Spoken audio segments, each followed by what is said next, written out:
In the chaotic aftermath of the airstrikes in Venezuela on the 3rd of January, people were really scrambling for information. There was kind of, a vacuum of knowledge of what was going on. It emerged that in 2019, when you gave a deposition, you detailed how Russia had been proposing a, quote, strange swap arrangement, whereby basically Russia would take Ukraine and the US could have Venezuela. Now, this was before the full-scale invasion of Ukraine had even been considered. But it's remarkable in hindsight that there wasn't more attention given to this at the time. Did anyone catch on to that at the time, or was it raised as a thing in the media or in wider circles? It wasn't really. And I think that's kind of why it's probably resonated in such a major way, now, because people are looking back, as you said, for explanations of what happened. And I think what we have to do is cast ourselves back to that first period, in the Trump administration, 2019. Mm-hmm. You just had another election in Venezuela. And Venezuela wasn't my remit, just to be clear. I was in charge of the whole department at the NSC dealing with Russia and Europe. But what had happened is that Maduro had absolutely clearly lost the election, like he did the most recent election as well. And there was a whole coalition of people trying to put in place a provisional government around somebody whose name has probably gone from everyone's minds as well, Juan Guaido, who was seen as, if perhaps not the legitimate next president of Venezuela, but certainly the leader of a coalition of people who would put into place a process that would move away from Maduro into a more democratic footing for Venezuela. And at that point, the United States was part of a much larger discussion going on about how to persuade Maduro to give up power, to leave, and to put this coalition government into place that would then start that kind of process of putting Venezuela on a different footing. And the Europeans were involved. There are a lot of European countries, either with citizens who were living in Venezuela or vestiges of their old colonial empires in the vicinity, including the UK, including Italy and Spain, for example. There was Colombia, Mexico, Brazil. There was a question about where Maduro would go, and that was certainly not off to the Southern District Court of New York. There was not a discussion at that point that he would be, put under any kind of indictment. The idea was that, like many other, former dictators, he'd find somewhere or other to go. I'm not sure whether we certainly weren't having a discussion about sending him off to Moscow with that kind of grab bag of former dictators that you often, hear about sitting out there, like Assad and and others. But there was certainly a process in where to try to think about that. And so in the midst of all of this, there is, of course, also rumors spreading around that the United States might basically try to topple Maduro.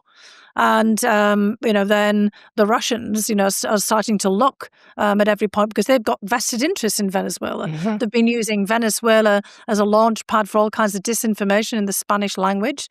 Although, Russia has definitely switched to the right, they're still playing up all these old leftist connections from the Soviet period with Venezuela, with Mexico, with Cuba, obviously.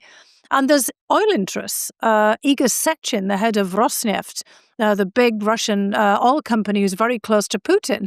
They were heavily invested in that time frame in Venezuela, and there was all these discussions about embargoes on Venezuelan oil. A lot of the same things that we've been, seeing over the last several months were being discussed. And then the Russians sent 100 guys on a plane, specialists, they put it, to basically help Maduro push back against the possibility that was being raised of a US invasion, the kind of thing, I suppose, that we've, sort of just seen, and all of these efforts to unseat him.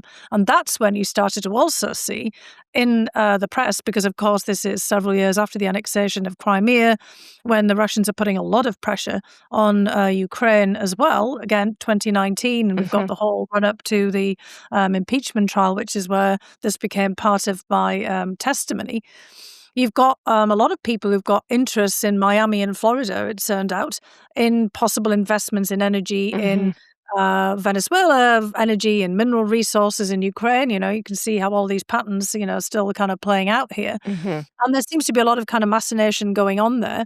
And in the midst of all this, the Russians start writing articles, at least placing articles in papers by prominent, Russians who have ties to the United States and to others. Some of them are in English. You get some Russian officials basically saying, well, look, if you've got the Monroe Doctrine, we get this, but, we've got interests there in Venezuela as well. But perhaps, it could be the case that if you, focus on Venezuela, then you could basically butt out of, whatever it is that you think you're doing in Ukraine. And there was always a lot of questions about this whole time from Russians about, well, why does Ukraine matter so much to you? You've got things going on in your own hemisphere. I had hints dropped, that nudge, nudge, wink, wink, what do you think kind of approach. I mean, very blatant by the US, the ambassador to the US at the time, Anatoly Antonov, from Russia. And, it was very clear this is what they were thinking of. But I just want to say that was not picked up on at that point, either in my testimony or even by people within the Trump administration, because the same people at the time who were interested in, basically the demise of Maduro were not interested in doing a swap for Ukraine. Yeah. So just to clarify that point, so obviously, Maduro wasn't toppled in the first Trump administration. Was there anyone in that administration who seemed at all, intrigued or piqued by the prospect of a return to the Monroe Doctrine? Well, there's certainly plenty of people talking about it. And I would say that, our now Secretary of State, National Security Advisor, Marco Rubio, obviously at that point he was in Congress and making very strong comments about, the importance of the US playing a more forceful role in its hemisphere. I mean, there was a lot of criticism about the United States at the time. They didn't really have a Western Hemisphere policy, not that it was a clear one. It was more, drugs, guns, and thugs, kind of interdiction actions, against all kinds of things coming and emanating out of Latin and South America, including immigrants, at the time as well, but not a kind of coherent policy about what the US role was going to be. And I mean, now we seem to have gone back to an old role. Or even an expansion of an old role of the United States throwing its weight around. And I'm not sure that that's really what, at the time, Marco Rubio had in mind or some of the others. But there's certainly plenty of people who wanted to see the end of Maduro, and many of whom, were, of course, based in Florida, had ties, to there as well, because, of course, that's the largest population from Venezuela, from Colombia, and also Cuba. And this was tied to Cuba. And the Russians, of course, knew that. And they kept making all these comments about Cuba as well at the same time, because there was that kind of idea that if Venezuela and Maduro were in a different place, then Cuba would have to be as well, for all the reasons that we're talking about now, because of Cuba's growing dependence on oil from Venezuela that had replaced the oil it used to get sent and shipped from the Soviet Union. Well, I mean, you mentioned, people appearing in state media in Russia, and that's where lots of these proposals were kind of being floated. But Putin allies at the time were also mentioning the US taking Cuba. And now, of course, we see Trump is talking about attacking Cuba, attacking Colombia, Mexico, annexing Greenland. I mean, were all of these countries part of the Russian conversation back then? No, of course not. And I mean, Colombia, at the time in 2016 was trying to assist the United States because it was getting overwhelmed by refugees and really worried about what would happen if there was outright civil war in Venezuela or a collapse of the country. And there wasn't a lot of engagement. I mean, there was quite a bit of, I think, hostility on the part of Mexico at the time, to the idea of, the United States leading the way on a major transition. I mean, I don't think a lot of the Latin and South American countries necessarily wanted the US to be calling the shots on what would happen, next in Venezuela, for all the reasons that they're basically speaking out about it now. But the United States at the time was really engaging, and also with the Europeans, as I've mentioned. There was a whole European coalition of countries with interests in the region who were talking to the United States. So any effort then, really to push Maduro out and to then affect this transition with Juan Guaido and others, involved, would have been seen as quite legitimate, as terms of part of a process. if it was all in, kind of agreement with the surrounding countries, etc. I mean, that's not what we're seeing now. We're seeing a lot of, shock of the way that this is unfolded, because it does look much more like, the United States of old. Whereas in 2016, there was more of a process there. There was lots of consultations. And maybe, look, there was something going on behind the scenes that I was not aware of. You can't say that, you're always familiar with everything that's happening.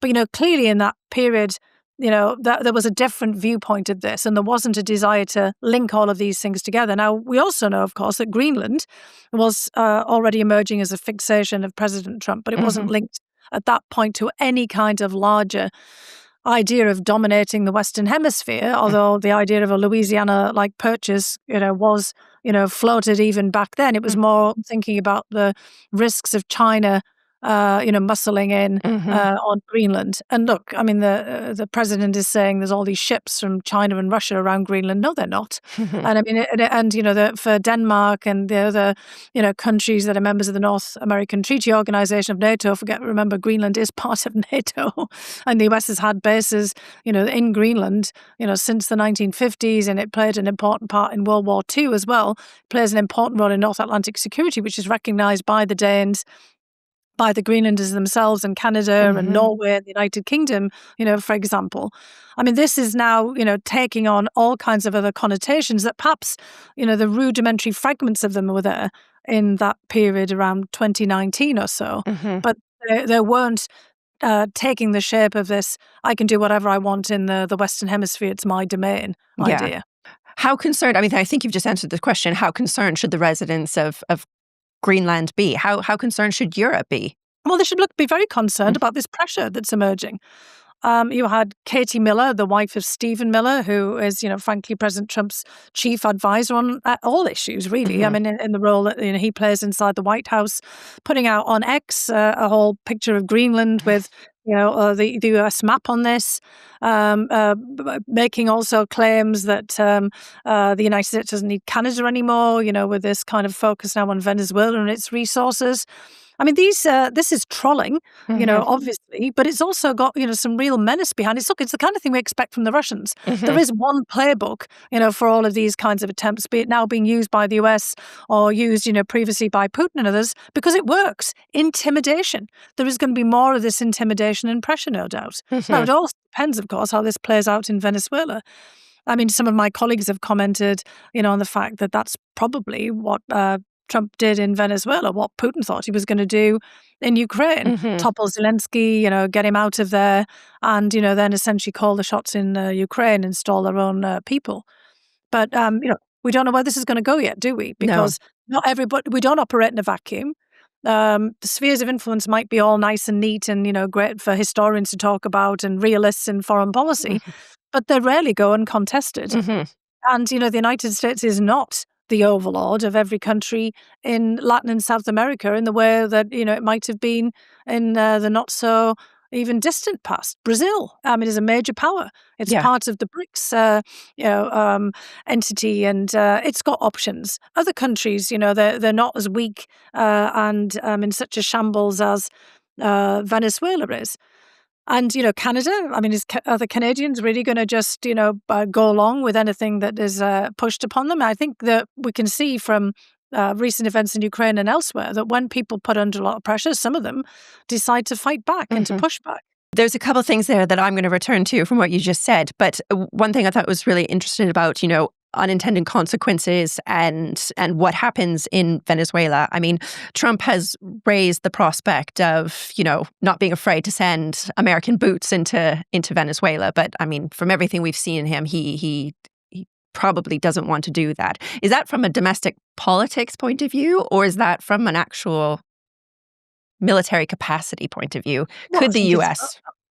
I think it's both, Megan, honestly. I mean, I'm sure you're going to ask and, get a lot of assessments from military experts, which, I wouldn't put myself into that category. But a lot of the things that we've seen in US domestic politics have been a backlash to that extension of US power, to the Middle East, to Central Asia with Afghanistan and Iraq. their desires to pull back from commitments to Europe, which, has been in the offing for a long period of time. And it was never clear that the same people who were pushing that were all ready for a return to the kind of 1970s and 1980s and 1990s high points of, US pressure in the Western Hemisphere. There's no appetite, that's out there unless it's kind of manufactured for more military exploits. So, I think there's going to be a lot of pushback and reluctance. It will be a question now, and let's see whether this is something that actually spurs people in the US Congress and Senate, to actually, try to exert their own authority. Because there's a lot of questions about on what authorities the president did this. Now, he will, of course, assert all kinds of authorities. But, I think a lot of people are finding this quite bogus. And there is a big contrast, again, as I'm pointing out, between where we were in 2019, where there was a process going on. There was a feeling that Maduro just absolutely had to go. And that there was a coalition government in place that everybody was trying to basically effect a transition to. And this is, more along the lines of toppling basically dictators in the way that the US has done in the past, and not in conjunction with a broader process. Well, let me ask you, how much, with all that in mind, how much should we take Trump at his word that this is, a return of the Monroe Doctrine and that he's simply, seizing command of his sphere of influence, of his backyard? Or is it perhaps part of a wider attempt at asserting US supremacy and seeing how far he can go? I don't think these things have to be mutually exclusive. Okay. You're kind of staking out your own territory. And, again, the Monroe Doctrine wasn't exactly recognized by absolutely everybody. It was basically an assertion of the US's burgeoning power at that time, basically saying, look, we're really emerging here as a major power and you guys can just keep out of our our backyard. But, it's also very clear from things that, Trump has said, or the interests that the United States, maintains in other places, your statements against Nigeria, for example, about intervention, that if he sees an opportunity to intervene, he will. If he thinks that it furthers some kind of US interest, maybe that be symbolically or, values oriented and his projection of those, or in actual terms, in terms of mineral resources. I think the national security strategy makes things very clear that the Western Hemisphere is now this focal point. But, what is our vision, for the region, in the United States, rather than, we own this, everyone else can keep out. Yeah. And then, Europe is a secondary consideration, so is the Middle East. Everyone is at pains to say that China is still, a major priority. So it doesn't suggest that leaving the whole of Asia to President Xi and China is entirely on the cards. And the United States is also, in its Western Hemispheric formulation, a Pacific power, not just an Atlantic power or a Gulf of America power or a Caribbean or, you name it, in terms of the US projection here. And Russia doesn't have the capacity to dominate all of Europe. We're all debating, right now. People are saying, well, Putin doesn't have the intent to go further because he can't. Well, that's two different things. Yeah. He may have the intent to go further, but he might not be able to. And Europeans and others presumably will be contesting, Russian efforts to totally dominate. But look, there's a whole wide world out there of not just Brazil, as I mentioned before, but India, South Africa, that the United States keeps snubbing. And they've said that Africa isn't a priority at all, apart from, again, critical resources, raw materials and minerals, et cetera, really looking at Africa as a resource colony here. And then there's Indonesia, there's Japan, there's South Korea, there's all kinds of other countries that, were not in the picture, during the Cold War in the way that they are now. This is a totally different place, the world that we live in now, than it was, 80 years ago, than it was 40 years, 30 years, or even, 20 years ago. So, it's much more complicated, and I'm not so sure, how much Trump is going to be able to throw his weight around, as well as the United States, without pushback. Well, even if we look at the change along the timeline, even from Trump's first term, this second term has really kind of recast a lot of the thinking about Trump as an isolationist and what America first means. But how much do Trump's actions actually come down to a recognizable doctrine? Like, is that the mistake to think that he has one? Well, there's lots of people around him who have recognizable doctrines, and, plenty of people who were in the first administration and, still those who are adjacent to this one or maybe involved in it are positing these all the time. But, is that really what Trump's thinking? I mean, that's what they're thinking. And one of the reasons, the justifications why they were part of, his first administration or continue to be, basically involved or engaged in some way. There's all kinds of people who've hitched their own wagons and their own views of the world or US domestic developments to Trump's.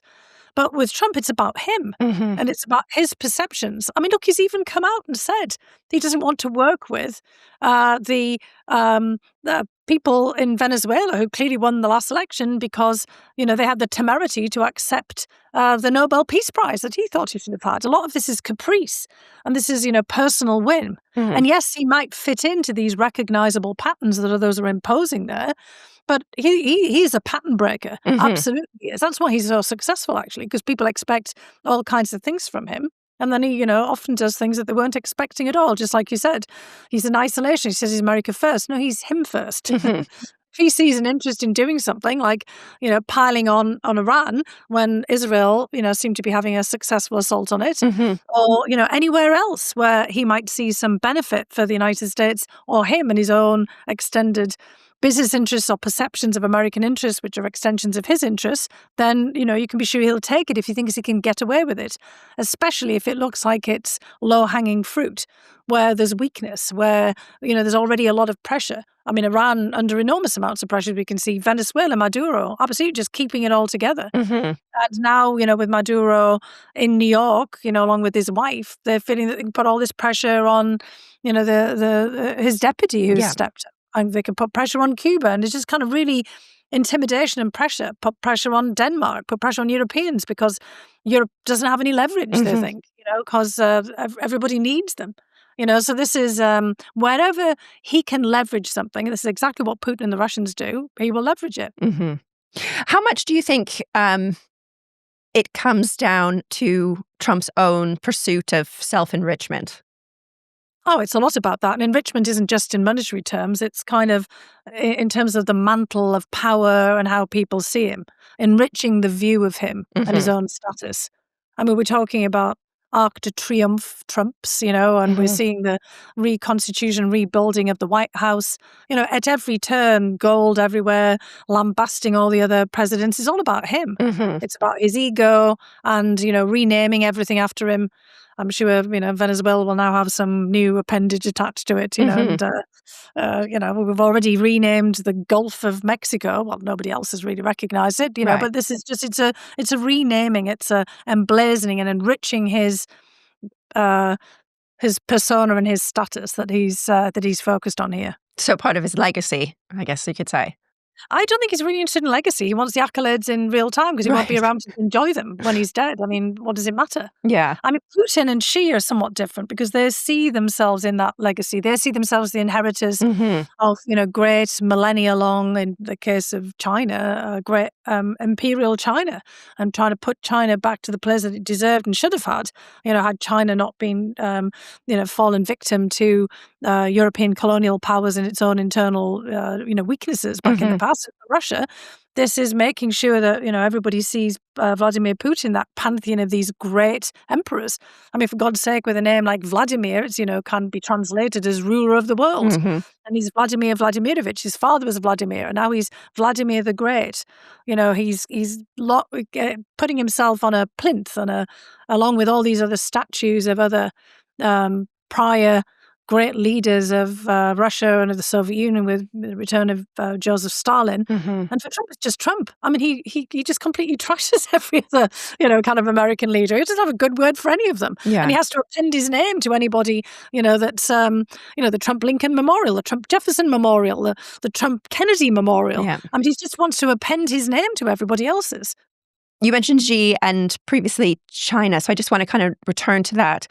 China's response to this Venezuela operation do you think China is more likely to launch its own military operation regarding Taiwan in light of what's happened? Does it have any impact anyway?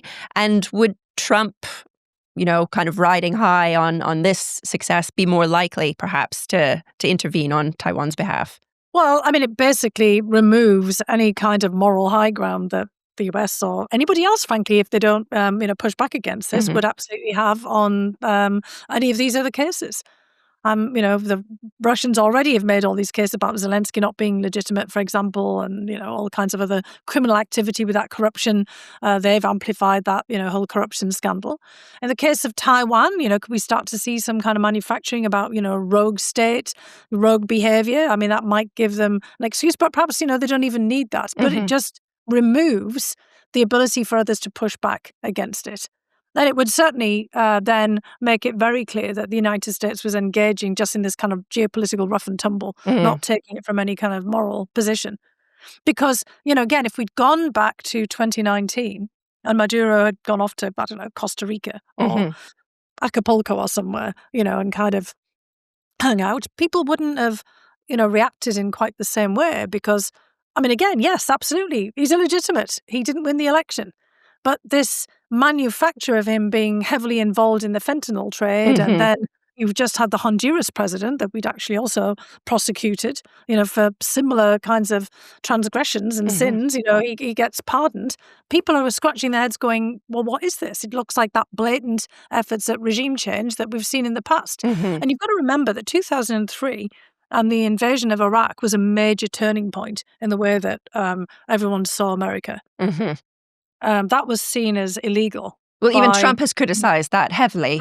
Absolutely. And now this is going to, despite all of the things that, obviously the Iraqi leadership and Saddam Hussein had done, I mean, which were evident. But it wasn't seen to be legitimate in the way that it was when the first Gulf War to push basically Saddam Hussein and Iraq out of Kuwait.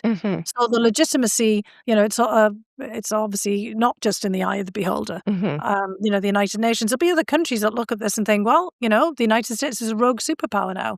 Many of them have been saying it all along. Many have been saying it since 2003. And, the kind of we, the United States, in all of our various guises and other, presidencies have said, no, we're not that. We've been trying to say, no, we've changed. We're not that, kind of gunboat diplomacy country that, you were always criticizing the 70s, the 80s with CIA, going in there and intervening here and there. And then, yep, I guess we are. Yeah, right back there. I wanted to ask about Marco Rubio, because a lot of the talk about, return to the sphere of influence. Russia looks after its patch. China has its patch. The US has the entire Western Hemisphere. It kind of leaves Europe a little bit adrift. But it's somebody else's patch. Yeah, exactly. But it strikes me as Rubio has been quite supportive of Europe in the administration, in ways that we probably haven't seen from, say, a J.D. Vance, who's been more openly hostile to it. And Rubio has obviously been a long-time China hawk, and there's some who think, he would really push for a defense of Taiwan if China did anything. And now I think we kind of see that Rubio is ascendant at the moment in the administration. How much of a factor do you think his influence would have on, these various geopolitical calculations?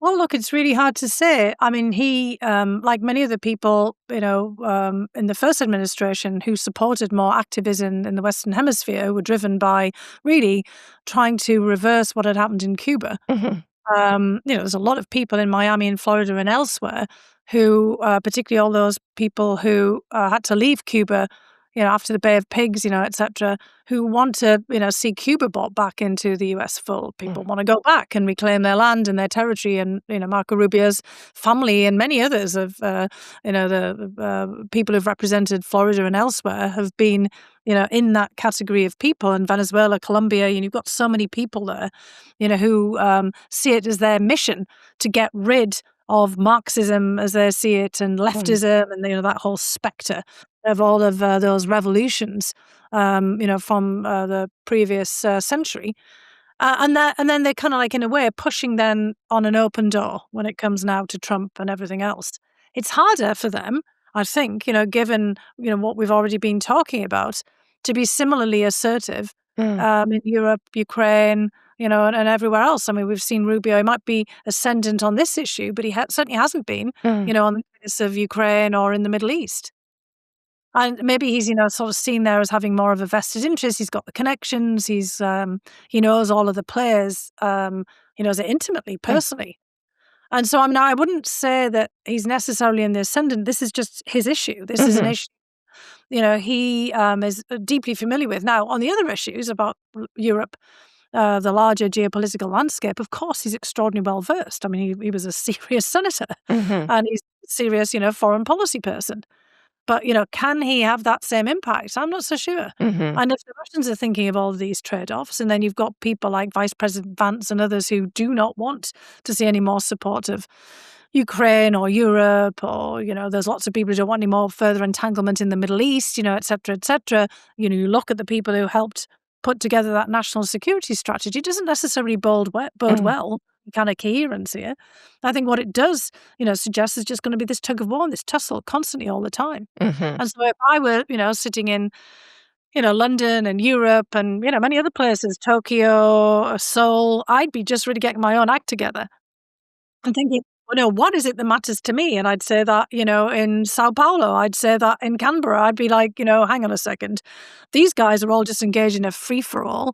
And we need to think about what is our, strategic picture. We do not want to get caught in the middle of all of this. And who's the middle of all of this? Yeah. Do we think that China really wants to do this? China doesn't necessarily want to run the world. They don't want to have the responsibility for this. This is literally a bull running through a china shop, and people are going to have to kind of figure out, what they do for themselves here. Well, speaking of getting their acts together, you helped write the UK's most recent security strategy, so you have more insight than anyone on where Britain falls short. I mean, at the moment, how great of a concern are British capabilities? Well, they are of concern, and also all of Europe's, and Canada, is probably feeling quite discomforted, at the moment, as well as other countries are that have hitched their wagon to the United States for all this long. It was never a great idea. I mean, how long? 80 years of the United States, dominating European security, and everybody just, basically acquiescing to that and acceding to, the United States protection because they believed that they were dealing with a benevolent country that, was kind of in a way indulging them. Well, that was never actually the case. And, it was always inevitable that the United States at some point was going to say, enough. And that time had come. And it had come quite some time ago. We can go back to 2014 and the Wales summit of NATO when that was under Barack Obama. And that's around, the whole same time as, Russia changes the whole European security landscape by essentially invading Ukraine for the first time and annexing Crimea. So, I mean, what we should be doing is really looking, taking a long, hard look, as we tried to do in the Strategic Defence Review, at our own security position, and then who is it that we should be working most closely with? And if you look at the security review reports now in a different light, you will see there was a lot of advocacy of focusing on the European security front. I mean, yes, of course. I mean, back in the period that we were finishing it in March of last year, it was somewhat just prior to the whole blow up at the Munich Security Conference. There was still that idea that the United States would remain a major bilateral partner. It's very tricky for anybody, any country that's been allied with the United States to those ties. And in fact, I wouldn't necessarily advise it because over time, as we keep seeing, the United States is here, there, and it may be, somewhere else in some, kind of short-term period. We just don't know that. But this is a place that's in a constant amount of flux. And the United Kingdom, like other European neighbours, need to re-engage, in their neighbourhood with Canada, with Denmark and Greenland and Norway, the whole Scandinavian countries.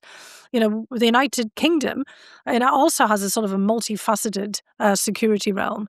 It's primarily in that North Atlantic, North Sea, northern part of Europe. But, of course, it also has overseas interests and, has to take care of them as well. But it has to do those in conjunction with others. I mean, I think it's, fair to say, and, some people disagree, of course they will, but Brexit was a colossal mistake because it assumed a benign security environment.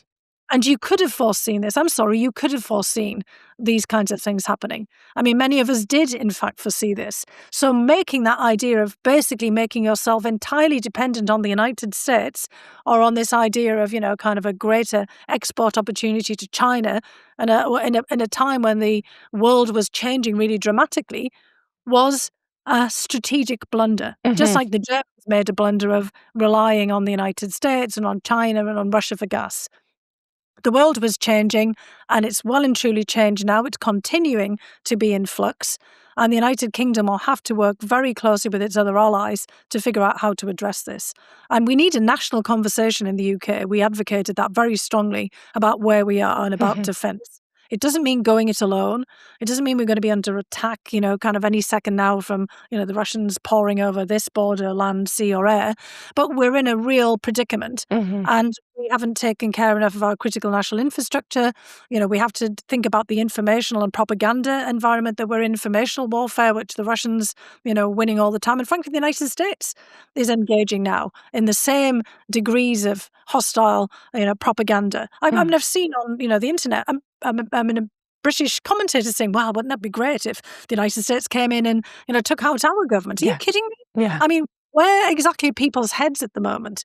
This is absolutely insane. The UK needs to get its own act together, think of its own sovereign, as other countries do. I mean, I'm not just saying this for the UK, own sovereign capacity, and then how it works with its allies, over the longer term and creates flexible, adaptable systems. Hmm. And, that doesn't always just include, Europe and Northern Europe. It also includes Japan, South Korea, India. There's all these other countries that have vested interests, South Africa, frankly, in the success Hmm. of the United Kingdom and, clear, long-standing relationships. So I think it's just time for the wake-up should have happened a while back, but I think hopefully Yeah. this has been the shock and the jolt that people have needed to see that, this is not the world they thought they were living in.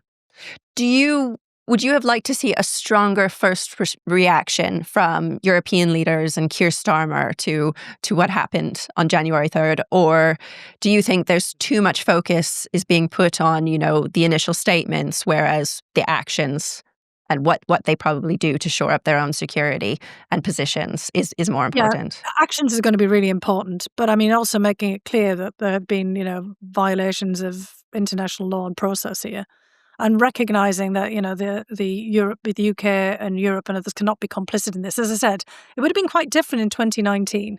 Hmm. But something, kind of happened to move Maduro, off to, as we've already talked about, some kind of exile Yeah. somewhere to try to get that process in place. But the way that this has been rolled out, the fictions that have been created around, the whole fentanyl and, what Venezuela was doing, and now this kind of immediate uh, depiction of it is gunboat diplomacy and trying to get hand-on resources. I mean, is Hmm. that really the realm that they all want to be in? But they have to tread very carefully. Hmm. Absolutely they do. And they better start thinking about what are they going to do about Panama? What about Greenland? What about Canada? Should the royal family be, kind of rethinking perhaps the 250th commemorations of US independence Hmm. and, kind of all of the plans that have been put in place? If that is translating to what seems to be unbridled American imperialism. Hmm. Now, again, we also have to see what happens. And to be really careful here, there's always a rush to, whoa, gosh, this is the world is ending here. And Hmm. I just, I'm probably contributing it to somewhat, by some of the things I'm laying out. But I'm just going to posit here that the United States will not, it doesn't exist in a vacuum. It will get pushback. Hmm. Some of that pushback could well come from, the UK and, other European allies and Canada and others, basically saying, no, we don't want this approach taken. And we do have means. Everybody has agency. Hmm. Just like in the United States, people are pushing back in different means, from, Trump. I mean, you've seen Marjorie Taylor Greene, all these other kind of people who you thought were, just Trump acolytes no matter what, Hmm. actually speaking out, even, leaving, Congress as a result of things that have happened. This is not just going to be a kind of a linear triumphal march, Hmm. from here in Venezuela to, everything else. There are going to be all kinds of things happening and unfolding. Just to circle back where we started, given the discussion about the swap between Russia and the US swapping Venezuela for Ukraine. If you're Zelensky at this moment, if you're in Kyiv, how worried should you be? Well, I mean, if people in the US are picking up on that, you should be pretty worried. But it's, kind of seems to be kind of more par for the course for poor Zelensky that he's been dealing with anyway, because there's been all kinds of pressure on Ukraine to give up, territory and to, basically sign on to all kinds of peace accords that have been, as much shaped by Moscow as anything else. We've been dealing with all of that for the last several months. But what it does, I mean, it really does undercut, the United States as an honest broker. I think the Ukrainians were already kind of well aware of this, and it also creates even more tensions yet again in that coalition of countries that have been supporting Ukraine. And it makes it, even more difficult for Ukraine to keep making its case about, its own independence and sovereignty. And, probably strengthens Putin's rhetoric anyway. I mean, he's already doing this about illegitimacy, gangster behavior of Ukraine, corruption. They've already made lies about the Ukrainians, trying to target Putin's residence. And if the United States can get away with, doing similar fabrications, it just kind of probably means we're in a territory where the, Russians double and triple down. And again, making it very clear, look, all these realist thinkers have already said, yeah, sure, and Trump says it all the time, Ukraine's a little country. It's not actually a little country.